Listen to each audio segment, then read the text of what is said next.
Good morning. അപ്പോട്ടെന്തേ ഉറക്കമൊക്കെ പാതി ഉറക്കത്തില്ല. എൻ്റെ കയ്യിരുന്ന് ഉറങ്ങണമെന്നുമുണ്ട് ഉറങ്ങണ്ടെന്നുമുണ്ട്. എന്തൊരു കൂര ഉടുപ്പമ്പു. നല്ല രാത്രിയിലത്തെ യുദ്ധമാണ് കേട്ടോ. മുടിയൊക്കെ കണ്ടില്ലേ, പന്തല് കണക്കിരിക്കുന്നത്. എന്തോന്നത് രാത്രി മഞ്ഞ അക്രമമാണ് കൈ സംഭൂട്ടാൻ. ഇല്ലേ ഇല്ലേ ഡെഡി 1 2 2 ഇപ്പോൾ 1 2 3 ഒക്കെ പറയാം കേട്ടോ ഗൈസ്. അപ്പോൾ നമ്മുടെ ഫോർച്യൂണർ എവിടെ? എൻ്റെ വണ്ടി എൻ്റെ കയ്യിൽ നിന്ന് പോയിട്ട് ഒരു 1.5 ആഴ്ച കൂടുതലായി കേട്ടോ. ഇന്ന് നമ്മൾ നേരെ വണ്ടി എടുക്കാൻ വേണ്ടി കരുനാഗപ്പള്ളി പോവാം കേട്ടോ. നമുക്കിനി ബസ് കയറി വേണം പോകാൻ. ഇവിടുന്ന് ഊബർ വിളിച്ച് ബസ് സ്റ്റാൻഡിൽ പോയിട്ട് അവിടെ നിന്ന് നമുക്കിനി ബസ് വിളിച്ച് വേണം കരുനാഗപ്പള്ളി പോയി. ഏതാണ്ട് 76 കിലോമീറ്റർ ഉണ്ട്. അവിടെ ചെന്ന് വർക്ക്ഷോപ്പിൽ നിന്ന് നമുക്ക് വണ്ടി കളക്ട് ചെയ്ത് പിന്നെ നേരെ തിരിച്ചു വരണം. അതാണ് ഇന്നത്തെ പരിപാടി. വണ്ടി അടിപൊളിയായി കാണും കേട്ടോ. ഡീക്രോമൊക്കെ ചെയ്ത് എല്ലാം സെറ്റ് ചെയ്തിട്ടുണ്ട്. എല്ലാ പണിയും കംപ്ലീറ്റ് ചെയ്തിട്ടുണ്ട്. നമ്മൾ എറണാകുളത്ത് സസ്പെൻഷൻ ചെയ്തിട്ട് പിന്നെ നമ്മൾ നേരെ 2 ദിവസം കഴിഞ്ഞിട്ട് നമ്മൾ കരുനാഗപ്പള്ളി കൊടുത്തിട്ടുണ്ടായിരുന്നു.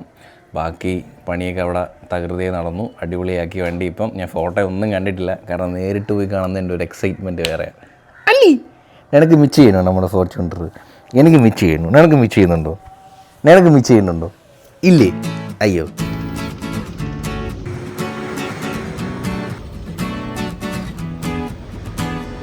ഇത് കണ്ടോ, കൊല്ലത്തെ ബ്ലോക്ക് കണ്ടോ ഗൈസ്. അപ്പോൾ നമ്മള് നേരെ കൊല്ലം കഴിഞ്ഞ്. ഇത് നമ്മൾ സ്ഥലം എവിടെയായിരുന്നു? കരുനാഗപ്പള്ളി. ആദർശ് ബ്രോ ആണ് നമ്മുടെ വണ്ടി ഫുള്ള് മോഡ് ചെയ്ത് സെറ്റാക്കി തരുന്നത്. നമ്മൾ ആൾറെഡി എറണാകുളം വെച്ച് നമ്മൾ സസ്പെൻഷൻ ആൻഡ് വീൽ ടയർ നമ്മൾ അപ്ഗ്രേഡ് ചെയ്തിട്ടുണ്ടായിരുന്നു. ഇന്ന് കുറച്ച് ക്രോം എലമെന്റ്സ് ബാക്കി ഇല്ലേ. ഞാൻ വണ്ടി ഇതുവരെയായിട്ടും കണ്ടിട്ടില്ല, ഇപ്പോഴാണ് കാണാൻ വേണ്ടി പോകുന്നത്. നമ്മൾ ഏതൊരു വണ്ടി സ്നേഹിക്കുന്ന ആൾക്കാരുടെ ഭയങ്കര ഡ്രീമാണ് ഇഷ്ടപ്പെട്ടൊരു വണ്ടി എടുത്ത് അത് നമ്മുടെ ഇഷ്ടത്തിനനുസരിച്ച് കസ്റ്റം ചെയ്തൊരു പരിപാടി. നമ്മൾ ഇത്ര നാൾ വെയിറ്റ് ചെയ്തു. നമുക്ക് ഇപ്പോഴായിരുന്നു വേണ്ടേ. ഫോട്ടോ ഒന്നും ഞാൻ കാണിച്ചിട്ടില്ല, നേരിട്ട് ഒരു എക്സൈറ്റ്മെന്റ് കളയണ്ടെന്ന് കരുതിയിട്ടാണ് ഫോട്ടോ. അതെ അതെ അതെ. അപ്പോൾ അതർശോട് സ്ഥലം എവിടെയായിരുന്നു? എന്റെ ആക്ച്വലി ഞാൻ എറണാകുളത്ത് സെറ്റിൽഡ് ആണ്. നമ്മുടെ കരുനാഗപ്പള്ളിയിൽ നിന്ന് പത്തനംതിട്ട പോകുന്ന റൂട്ടാണ്. എന്റെ നാട് കോന്നിയാണ്. ഞാൻ എറണാകുളത്താണ് ഇപ്പോൾ സെറ്റിൽഡ്. വർക്ക് ഉള്ളപ്പോൾ ഞാനിവിടെ വരും. പിന്നെ എറണാകുളത്ത് നമുക്ക് വർക്ക് നടക്കുന്നുണ്ട്. പിന്നെ ഓൾ ഓവർ ഇന്ത്യ നമുക്ക് പരിപാടികളുണ്ട്. ആക്സസറീസിന്റെ പരിപാടി എല്ലാം ഉണ്ടോ. ഓൾമോസ്റ്റ് വണ്ടി റിലേറ്റഡ്, കാർ റിലേറ്റഡ് ആയിട്ട് എന്ത് പരിപാടിയും നമ്മൾ ചെയ്യും. Interior exterior performance complete. നമ്മുടെ പേജ് നോക്കി കഴിഞ്ഞാൽ ഐക്കൺ 60 ഓട്ടോ കസ്റ്റംസ് ഫോളോ ചെയ്താൽ എല്ലാ ഡീറ്റെയിലും. ഞാനാണെങ്കിൽ ഒരു റീൽസ് ഇങ്ങനെ റാൻഡമായിട്ട് കണ്ടു. അങ്ങനെയാണ് ഞാൻ കോൺടാക്ട് ചെയ്യുന്നത്. പോയെ അങ്ങനെ നമുക്കും ഒന്ന് ചെയ്യണം, നമുക്കൊന്ന് പൊളിക്കണം എന്ന് പറഞ്ഞ് മെസ്സേജ് നമ്മള് ആദ്യം വന്ന സമയത്ത് ജസ്റ്റ് ഒരു ബേസിക് ഐഡിയ ആയിട്ടായിരുന്നു. എനിക്ക് വണ്ടിയെ പറ്റി അങ്ങ് വലിയ ധാരണയൊന്നുമില്ല, എങ്ങനെ ചെയ്യണം എന്ത് ചെയ്യണം. അപ്പം A to Z നമ്മൾ ആദ്യം ഒരു കൺസൾട്ടേഷൻ എന്നുള്ള രീതിയിൽ കാര്യങ്ങളൊക്കെ പറഞ്ഞു കൊടുത്തു. ഞാൻ ബ്രോയോട് ഒരു ദിവസം പറഞ്ഞു, ബ്രോ 18 ഇഞ്ച് വീലിനകത്ത് നമുക്ക് 19 ഇഞ്ച് ടയർ ഇടാൻ പറ്റുന്നത്. അപ്പൊ നിങ്ങൾ ചിന്തിച്ചോളാം എനിക്ക് അതിനെ പറ്റിയുള്ള ഒരു രീതി. അപ്പൊ നമുക്ക് അങ്ങനെ അധികം വണ്ടിയെ പറ്റി ഒന്നും അങ്ങനെ അറിയില്ല. നമുക്കൊരു വണ്ടി പണിത് കഴിയുമ്പോൾ നമ്മള് A to Z പിന്നെ നമ്മൾ പഠിക്കും. ഇനി നമ്മൾ ഓരോ വണ്ടികൾ ശ്രദ്ധിക്കാൻ തുടങ്ങും. ഓരോ ടയർ സൈസ് എന്താണ്, ഇപ്പൊ സസ്പെൻഷനെ പറ്റി മനസ്സിലായി. ഞാൻ വിചാരിക്കുന്ന എനിക്ക് ഒറ്റ സസ്പെൻഷൻ അറിയില്ല, അയൺമാൻ എന്ന് പറയുന്ന ഒരു സസ്പെൻഷൻ. നമ്മൾ കേട്ട് അത് മാത്രമല്ല. പക്ഷെ അതിനെക്കാട്ടി നമ്മൾ കുറച്ചും കൂടി നമ്മൾ കംഫർട്ട് ഓറിയന്റഡ് ആയിട്ടല്ലേ ആയിട്ടുള്ള സസ്പെൻഷനാണ് നമ്മളിപ്പോ ചെയ്തിരിക്കുന്നത്. അതായത് നമുക്ക് കംഫർട്ട് മാനേജ് ചെയ്യാൻ പറ്റുന്ന രീതിയിലുള്ള സസ്പെൻഷനാണ് നമ്മുടെ വണ്ടിയിൽ ചെയ്തിരിക്കുന്നത്. അയൺമാനും നമ്മൾ ചെയ്യുന്നുണ്ട്. പക്ഷെ നമ്മുടെ എപ്പോഴും സസ്പെൻഷൻ ചൂസ് ചെയ്യുമ്പോൾ ഞാൻ നേരത്തെ പറഞ്ഞ പോലെ നമ്മുടെ കംഫർട്ട്, നമ്മൾ ഏത് കൈൻഡ് ഓഫ് ഡ്രൈവ് ആണ് കൂടുതൽ ചെയ്യുന്നത് അതനുസരിച്ചിട്ട് വേണം ചൂസ് ചെയ്യാൻ. എന്തായാലും നമുക്ക് ബാക്കി വണ്ടി കാണാം. വണ്ടി കണ്ടിട്ട് ബാക്കി എന്തൊക്കെയാണ് ഡീറ്റെയിൽ ആയിട്ട് പറഞ്ഞു തരാം കേട്ടോ. നമ്മളെ വണ്ടി ഇതേ ഫുള്ള് സെറ്റാക്കി ഇട്ടിട്ടുണ്ട്. അത് ഗ്യാരേജിനകത്ത് വെച്ചേക്കാം കേട്ടോ. നൈസ്.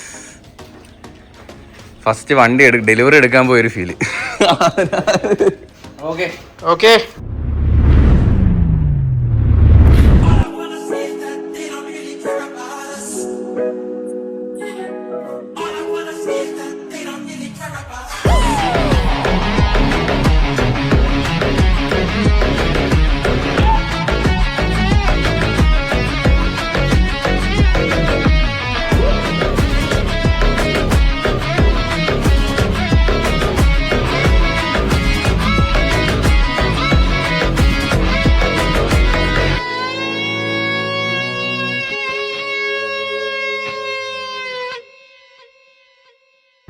ക്രോം ചെയ്തപ്പോഴാണ് ഡീക്രോം ചെയ്തപ്പോഴാട്ടോ വണ്ടിയുടെ ഒരു ലുക്ക് ടോട്ടലി മാറി. അടിപൊളി. നമ്മൾ ഇവിടെയൊക്കെ ചെയ്തിട്ടുണ്ട് ഡീക്രോം. ഇവിടെ ലോഗോ സൈഡ് ഫുൾ ഇല്ലേ.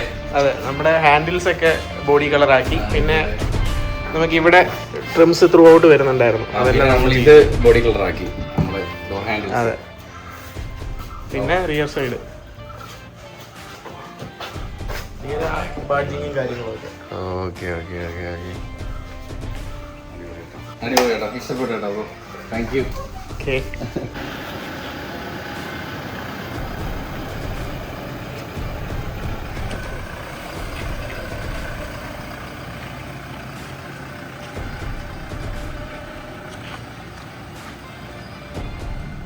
അപ്പോൾ ഫൈനലി നമ്മളെ വണ്ടി എല്ലാം ചെയ്ത് സെറ്റാക്കി ഇറക്കിയിട്ടുണ്ട്.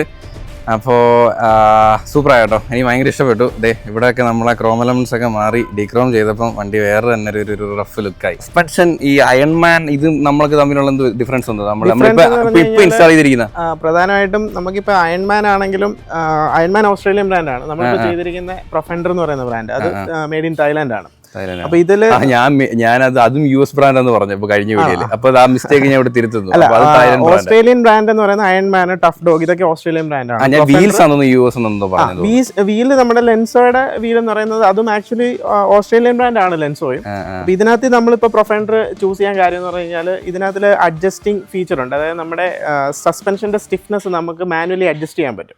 അപ്പൊ അത് റിസർവോയറോട് കൂടിയാണ് വരുന്നത്. അതിനകത്തൊരു നോബൊക്കെ ഞാൻ പറഞ്ഞു തന്നില്ല. അപ്പൊ ആ നോബ് എന്ന് പറയുന്ന 8 സ്റ്റെപ്പ് അഡ്ജസ്റ്റബിൾ. അപ്പൊ ആ നോബ് എന്ന് പറയുമ്പോൾ നമുക്ക് നമ്മുടെ ഡ്രൈവിംഗ് ടെറൈൻ അനുസരിച്ച് നമുക്ക് സസ്പെൻഷന്റെ സ്റ്റിഫ്നെസ് നമുക്ക് കൂട്ടാനും കുറയ്ക്കാനും ഒക്കെ പറ്റും, സോഫ്റ്റ് ആക്കാനും അതുപോലെ ഹാർഡ് ആക്കാനും ഒക്കെ പറ്റും. അപ്പൊ അത് നമുക്ക് അത്രയും അഡ്വാൻസ്ഡ് ആയിട്ടുള്ളൊരു സസ്പെൻഷൻ സിസ്റ്റം ഈ ഒരു എമൗണ്ടിന് നമുക്ക് മറ്റു ബ്രാൻഡിൽ കിട്ടുന്നതിനേക്കാളും നല്ലത് പ്രൊഫൻഡർ ആണ്. ഞാൻ പ്ലാൻ ചെയ്തത് ടീൻ എന്ന് പറഞ്ഞൊരു സസ്പെൻഷൻ. അപ്പൊ ഞാൻ ആദ്യം പോയി നമ്മൾ ടൊയോട്ടയുടെ ടൊയോട്ട ഡീലിംഗ്സിൽ അവർ ചെയ്യുന്നുണ്ട്. പക്ഷെ പിന്നെ അതിനകത്ത് കുറച്ച് ഇലക്ട്രോണിക് കമ്പോണൻസ്, അത് EDFC എന്നൊക്കെ പറഞ്ഞിട്ടുള്ള ഒരു, അത് കൂടുതലും ഇലക്ട്രോണിക്കലി അഡ്വാൻസ്ഡ് ആയിട്ടുള്ള സസ്പെൻഷൻ ആണ്. അപ്പൊ അത് റിസർവോയറോട് കൂടി ഒന്നുമല്ല. ഇതിനകത്ത് നമുക്ക് ഇതിന്റെ ഒരു വർക്കിംഗ് മെക്കാനിസം എന്ന് പറയുന്നത് എൻറ്റയർലി ഡിഫറെന്റ് ആണ്. അപ്പം പ്രവീണിന് കൂടുതലും ഹൈവേ ഡ്രൈവ് ആണ്, കംഫർട്ട്. അതെ, നമ്മൾ പെർഫോമൻസ് വൈസ് മെയിൻ ആയിട്ട് നമ്മൾ ചെയ്തിരിക്കുന്നത് സസ്പെൻഷൻ ആണ്. പിന്നെ നമ്മൾ ചെയ്തിട്ടുള്ള അലോയ് വീൽസും ടയേഴ്സും, അതാണ് മേജർ പെർഫോമൻസ് ഓറിയന്റഡ് ആയിട്ടുള്ള ബിൽഡ് നമ്മൾ ഇതിൽ ചെയ്തിട്ടുള്ളത്. പിന്നെ നമ്മൾ ഇന്റീരിയറിലൊന്നും തൊട്ടിട്ടില്ല, ഒന്നും ചെയ്തിട്ടില്ല. ഫേസിൽ പ്ലാൻ ചെയ്യുന്നില്ല എന്ന് പറഞ്ഞു. അപ്പം നമ്മൾ വീലും ടയറും ചെയ്യുമ്പോൾ സ്വാഭാവികമായിട്ടും നമുക്ക് വണ്ടിയുടെ ബോഡിയിലും കുറച്ചുകൂടെ ഭംഗി കൂട്ടണം എന്നൊരു ആഗ്രഹം.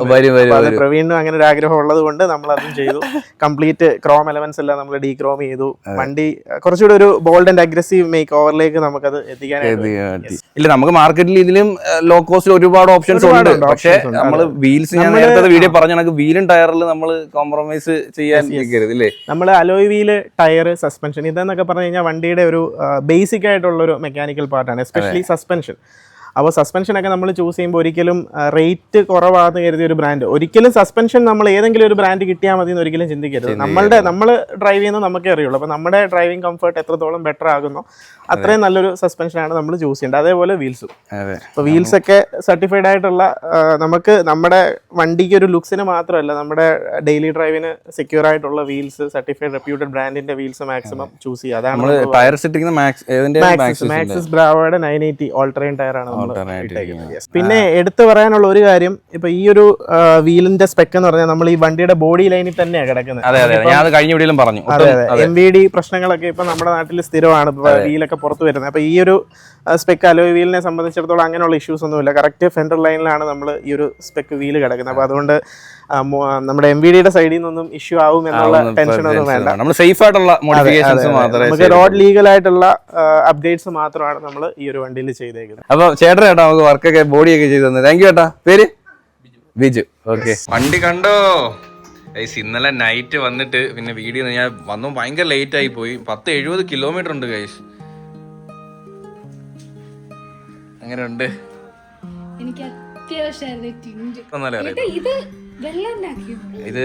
ഇത് വെള്ളയാക്കി, ഇത് ബോഡി കളറാക്കി. ടീഷർട്ട് എടുത്തോണ്ട് വിട്ടതാ. എന്റെ മോൻ ഇവിടെ ഇങ്ങനെ നടന്ന ചെരുപ്പും അത് ഇത് മൊത്തം പറക്കിക്കൊണ്ട് വരും. അങ്ങനെ ഗൈസ് ഇത് ബോഡി കളറാക്കി. ബ്ലാക്ക് ആക്കിയാൽ എന്തോ ഒരു വൃത്തിയേടാ, അതിങ്ങനെ എടുത്തറിയിക്കും അവിടെ. അതുകൊണ്ട് അത് ഇതാണ് എനിക്ക് തോന്നിയത്. അല്ല, സിൽവർ ആയിരുന്നു. അത് ഇളക്കി കളഞ്ഞില്ല. അത് കോട്ടിങ് അത് ചുരണ്ടി കളഞ്ഞിട്ട് അവിടെ പെയിന്റ് അടിച്ചു, ബോഡി കളർ പെയിന്റ് അടിച്ചു. പക്ഷെ ഇത് കണ്ടോ നീ, ചെളി കണ്ടോ? കാരണം ഇത് നമ്മള് പിന്നെ വീലിന്റെ ഇത് ഇട്ടിട്ടില്ല, ചെറുതാങ്ങി ഇട്ടിട്ടില്ല. ചെറുതാങ്ങി എന്നല്ലേ പറയുന്നത്, മഡ് ഫ്ലാപ്പ്. അതുകൊണ്ട് ഈ സാധനം വെച്ചിട്ടില്ല. ഇത് വെക്കുമ്പോൾ എന്തോ ഒരു വൃത്തിയേടാ. ഫ്രണ്ട് അങ്ങനെ കാണാനായിട്ടോ, അങ്ങനെ അത് ഊരി. ഇത് മൊത്തം വൃത്തിയേടാ. അത് ഞാൻ വിചാരിക്കണത് ഫിറ്റ് ചെയ്യാം. പിന്നെ ബ്ലാക്ക് ഇഞ്ഞു വാ ഫ്രണ്ട് കറക്റ്റ് റോഡ്. ഓ അത് വീഴ്ചയ്ക്കാ ആ പരിപാടി ചെയ്യുന്ന കേട്ടോ. എന്തിനാ പറ്റാത്ത പണിക്കൊക്കെ പോന്നേ? അതാ ബാക്ക് നോക്ക്, ലോഗോ ബ്ലാക്ക് ആക്കി.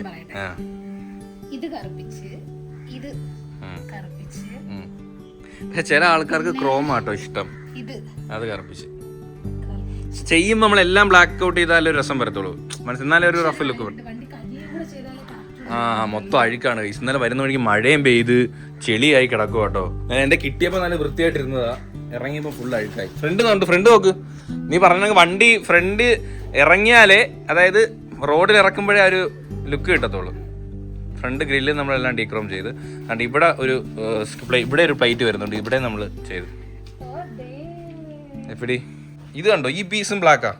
അങ്ങനെ സെറ്റായി. എടേ നമ്മളെ ബിരിയാണി വന്നു കേട്ടോ. നമ്മൾ ഡിണ്ടിക്കൽ ബിരിയാണി ഓർഡർ ചെയ്തിട്ടുണ്ട്. മൃദുലയ്ക്ക് ഭയങ്കര ഇഷ്ടമാണ് ഡിണ്ടിക്കൽ ബിരിയാണി. എനിക്ക് ഒരു ദിവസം ഉണ്ടല്ലേ ഡിണ്ടിക്കൽ പോയിട്ട്, ഈ ഡിണ്ടിക്കൽ ഷോപ്പിന്റെ അല്ല, ഡിണ്ടിക്കൽ ഷോപ്പ് എല്ലായിടത്തും KFC പോലെ എല്ലായിടത്തും ഒരേ ടേസ്റ്റ് ആയിരിക്കുമല്ലോ. പക്ഷെ എനിക്ക് ഡിണ്ടിക്കലിൽ നിന്ന് ലോക്കൽ ഷോപ്പിൽ നിന്ന് ബിരിയാണി കഴിക്കണം ഗൈസ്. നമുക്ക് പോകണം കേട്ടോ, ഒരു ദിവസം പോയി കഴിക്കണം. മൃദുലയ്ക്ക് ഇതാണ് ഇവിടെ പരിപാടി. ഇവന്റെ വാട്ടർ ബോട്ടിൽ എടുത്ത് സെറ്റിയുടെ അടിയിൽ അവിടെ ഇവിടെ മൊത്തം എടുത്തെറിയും. ഇതിനി കണ്ടുപിടിക്കാൻ ഒരാൾ ഇവന്റെ പുറകെ നടക്കണം. തട്ടിയിട്ട് ക്വാണ്ടിറ്റി വൈസ് ഭയങ്കര ശോകം ഗൈസ്. ഈ 2 ബിരിയാണിക്ക് 560 രൂപയായി. അത് 2 ഈ ചെറിയ പീസ് കേട്ടോ. റൈസ് ഒട്ടും ക്വാണ്ടിറ്റി ഇല്ല. പക്ഷെ അവിടെ പോയിരുന്ന് കഴിച്ചാൽ നമുക്ക് നല്ല ക്വാണ്ടിറ്റിയിൽ കിട്ടും. സ്വിഗ്ഗിന്ന് ഓർഡർ ചെയ്തേ, അറിയാൻ വയ്യ. കഴിക്കട്ടെ ഗൈസ്, കഴിച്ചു നോക്കിയേ. സാധനം അതേ ടേസ്റ്റ് ആണോ? സാധനം ടേസ്റ്റ് ഉണ്ട്. പപ്പടം ഒന്നുമില്ല. അവിടെ പോയി കഴിച്ചാൽ പപ്പടം അച്ഛ എല്ലാം കിട്ടും. ഇവരെ സ്പെഷ്യൽ എന്ന് പറഞ്ഞാൽ ഇതിലൂടെ കറി ഉണ്ട് കേട്ടോ. കത്തിരിക്ക കറിയാണ് ആണല്ലേ. ഈ സൂപ്പർ കറിയാണ് ഇത്. സെറ്റായി. ചോറ് ഇത് മാത്രം മതി കഴിക്കാൻ. അങ്ങനെ നമ്മള് വണ്ടിയുടെ ഒക്കെ ഷോട്ടും കുറച്ച് വീഡിയോ ഒക്കെ എടുത്തതിന് ശേഷം നമ്മൾ നേരെ ചെമ്മലിക്ക് വന്നു. അനന്ത് ചേട്ടൻ വണ്ടി ഡ്രൈവ് ചെയ്യുന്നു.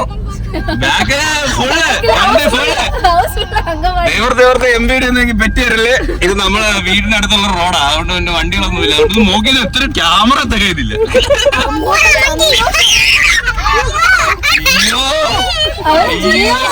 ഇത് എന്തോ ഫ്രെയിം ആടിയത്, അങ്ങന്മാടി ഓടിയത്. എന്തോ ഫ്രെയിം ആടിയത്. വണ്ടി അതിന്റെ റോഡിൽ ഇറങ്ങിയില്ലല്ലോ.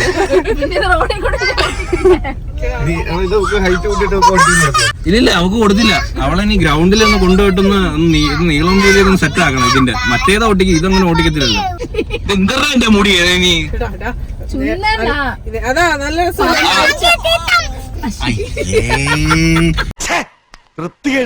നിങ്ങൾ എന്തായാലും കേട്ടായിരുന്ന മങ്കി അത് കഴിഞ്ഞിട്ട് എന്തോ ഒരു സാധനം പറഞ്ഞു. എന്നെയല്ല മൃദുല പറഞ്ഞത്.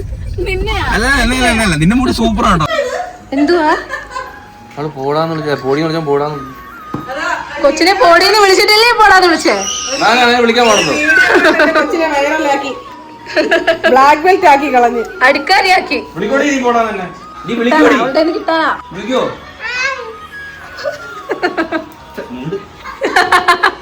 അഡ്ജസ്റ്റ്മെന്റാ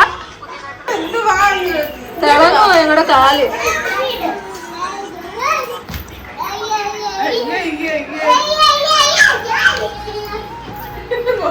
സന്തോഷം.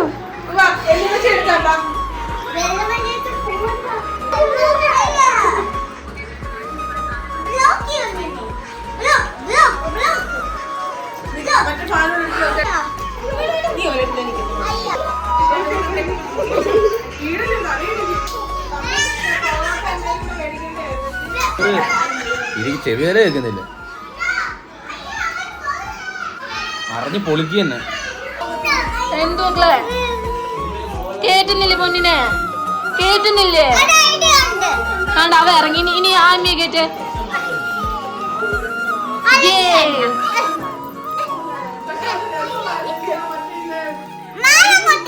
ഓ മാറി.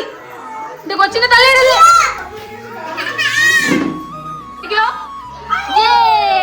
ഒന്നൂടെ കൊച്ചിനെ പിടി.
ആ ഏതാ മൂട്?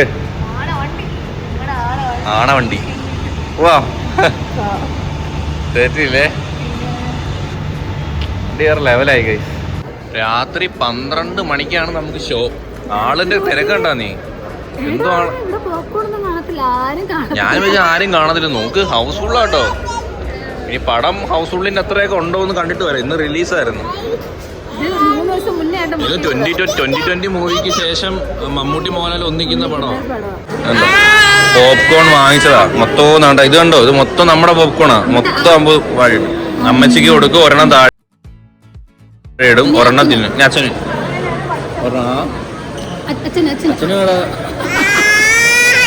അച്ഛനാടാകുമ്പോ ഒരെണ്ണം താടാകുമ്പോ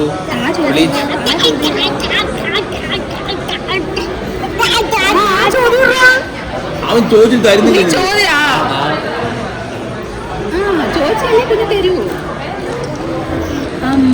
മതി, മൊത്തം പോയി. ഹേ ഗൈസ്, അങ്ങനെ നമ്മള് പടം കണ്ടിറങ്ങി കേട്ടോ. ഇനി എങ്ങനെ ഉണ്ടായിരുന്നു എന്ന് ചോദിച്ചു കഴിഞ്ഞാൽ ഫസ്റ്റ് ഹാഫ് എനിക്ക് വീണ്ടും ഇഷ്ടപ്പെട്ടു. പടം നല്ല ബോറുണ്ട്. നല്ല രീതിയിൽ നമുക്ക് ലാഗ് അടിക്കും. ഒരുപാട് സ്ഥലങ്ങളിൽ വലിച്ചഴിച്ച് നല്ല ലാഗടിക്കും. ലാസ്റ്റൊക്കെ നല്ല ലാഗടിക്കും. എന്റെ അടുത്തിരിക്കുന്നവരൊക്കെ ഉറങ്ങുമായിരുന്നു കേട്ടോ. എന്റെ അടുത്തിരുന്ന രണ്ടുപേരും നല്ല ഉറക്കമായിരുന്നു. ഒന്നാമത് 3 മണിയാണ് ഇപ്പൊ പടം കഴിഞ്ഞാൽ 3 മണിയായി. പക്ഷെ പടത്തിൽ ആ സബ്ജക്ട് എനിക്ക് ഇഷ്ടപ്പെട്ട്. ഇല്ലേ, അത് നല്ല അടിപൊളി സബ്ജക്റ്റ് ആണ് ചൂസ് ചെയ്തിരിക്കുന്നതും. അതൊക്കെ ഭയങ്കര റിയാലിറ്റി ആയിട്ടുള്ള കാര്യങ്ങളൊക്കെ ചൂസ് ചെയ്തിരിക്കുന്നത്. പിന്നെ പടത്തിന്റെ ഫൈറ്റും അതൊക്കെ കുറച്ചും കൂടി അടിപൊളിയാക്കായിരുന്നു എനിക്ക് തോന്നി. കുറച്ചുകൂടി മാസലും പടം ഭയങ്കര ക്ലാസ് ആയിട്ടുള്ള പടമാണ്. എന്നുവെച്ചാൽ ആരെ എങ്ങനെ ബൂസ്റ്റ് ചെയ്യോ അല്ലെങ്കിൽ ഇപ്പൊ ഒരു ഇൻട്രോ കൊടുക്കോ. മമ്മൂട്ടിയാണ് മെയിൻ ആയിട്ട് ഇരിക്കുന്നത്. പക്ഷെ മമ്മൂട്ടിക്ക് പോലും ഒരു എൻട്രി ഒന്നും വേണ്ട, ചുമ്മാ അങ്ങ് കാണിക്കോ. അതിനൊക്കെ ലാലേട്ടനെയും അതിനൊക്കെ തന്നെ കുഞ്ചാക്കോവനെയും അതേപോലെ തന്നെ ഫഹദ് ഫാസിലിനെയും എല്ലാവർക്കും ചില സ്ഥലങ്ങളിൽ ഈ പടത്തില് ഈ ക്ലാസ്സിനെക്കാട്ടി കുറച്ചും കൂടി മാസം കൂടി ഉണ്ടായിരുന്നെങ്കിൽ ചിലപ്പോൾ കുറച്ചും കൂടി അടിപൊളിയായിരുന്നു. കാരണം എന്താണെന്നറിയോ, എല്ലാരും മാസ് പ്രതീക്ഷിച്ചാ വന്നേ. കാരണം ഇവർ രണ്ടുപേരും ഉണ്ട്, ഇവരെല്ലാരും ഉണ്ട്. അപ്പൊ മാസ് കാണും. എനിക്ക് ഇഷ്ടപ്പെട്ടു ഒരുപാട്. എന്ന് വെച്ചാൽ അങ്ങനെയല്ല, കുഴപ്പമില്ല. ഞാൻ കണ്ടോണ്ടിരുന്ന എനിക്ക് ആ കഥയോ ഒരു തീമും ഒക്കെ ഇഷ്ടപ്പെട്ടു. നമ്മളിപ്പം ആ ലാലേട്ടനെ കാണിച്ച ഇൻട്രോയില് നമ്മൾ കുറച്ച് മ്യൂസിക്കും ഒരു സ്ലോ മോഷനും ഒക്കെ നമ്മൾ ആഗ്രഹിക്കും. ഞാൻ പറയാം, ജയിലറിൽ മോഹൻലാലിന് കൊടുത്തൊരു അതൊന്നും അത്രയൊന്നും വേണ്ടെങ്കിലും അതിന്റെ ഒക്കെ ഒരു 20%. അതിന് ഒന്നുമില്ല ഗൈസ്, ഒന്നുമില്ല. ഒരു ഇൻട്രോ ഇല്ല, ആർക്കും ഒരു രസവും ഇല്ല. ചുമ്മാ ഇങ്ങനെ സ്റ്റോറി കഥ കാണിക്കുന്നു. പക്ഷെ അവരൊക്കെ നമ്മുടെ മനസ്സിൽ ഭയങ്കര മാസാണല്ലോ, പ്രതീക്ഷിച്ചു പോയി. അങ്ങനെ പിന്നെ ഭയങ്കര എന്തു പറയുന്ന അങ്ങനെ ഒരു റിയാലിറ്റി രീതിയിൽ എടുത്തേക്കുന്നേ. എന്ന പടത്തിൽ എന്തൊക്കെയോ എവിടൊക്കെയോ ഒരു മിസ്സിങ് ഉണ്ട്. അത് നിങ്ങൾക്ക് പടം കാണുമ്പോൾ മേ ബി മനസ്സിലാവും. ഞാൻ എൻ്റെ ഒപ്പീനിയനെ പറഞ്ഞത്. ഫസ്റ്റ് ഹാഫ് വരെ എനിക്ക് പിന്നെയും കുഴപ്പമില്ലായിരുന്നു. ഫസ്റ്റ് ഹാഫ് കഴിഞ്ഞപ്പോൾ ഞാൻ അടുത്ത് പറഞ്ഞു നല്ല കുഴപ്പമില്ലല്ലോ, ആ ഒരു ഫ്ലോയിൽ അങ്ങ് പോകുന്നല്ലോ എന്ന്. പക്ഷെ ലാലേട്ടനൊക്കെ വന്നപ്പോഴേ കുറച്ചും കൂടി ഒരു ഇമ്പാക്ട് ഉണ്ടാക്കായിരുന്നു ലാലേട്ടനെ കൊണ്ടൊക്കെ. വെച്ചാൽ അങ്ങനല്ല, എവിടേക്കോ ഒരു ലാലേട്ടൻ വന്ന് നിൽക്കുമ്പോൾ തന്നെ നമുക്കൊരു ഇതില്ല. പക്ഷെ അതിൻ്റെ ഒന്നും അത് യൂസ് ചെയ്തില്ല എന്നൊക്കെ തോന്നി. ഉറക്കം വരുന്നു, പോയിക്കിടന്ന് ഉറങ്ങട്ടെ ഗൈസ്, ഭയങ്കര ക്ഷീണം കേട്ടോ. Bye bye. ഞങ്ങള് പോപ്കോൺ തിന്ന് മോമോച്ച് തിന്ന് കിടന്ന് ഉടങ്ങി. ലാസ്റ്റ് അടിയായപ്പോ ഉണർന്ന്. അതെ, ഫഗത് ഫാസിൽ അച്ചാന്ന് വിളിച്ചില്ലേ, ആ വിളി കേട്ട് ഉണർന്ന്. അപ്പൊ അത്രേ ഉള്ളൂ guys, bye and love you. ഒന്നര വയസ്സായി.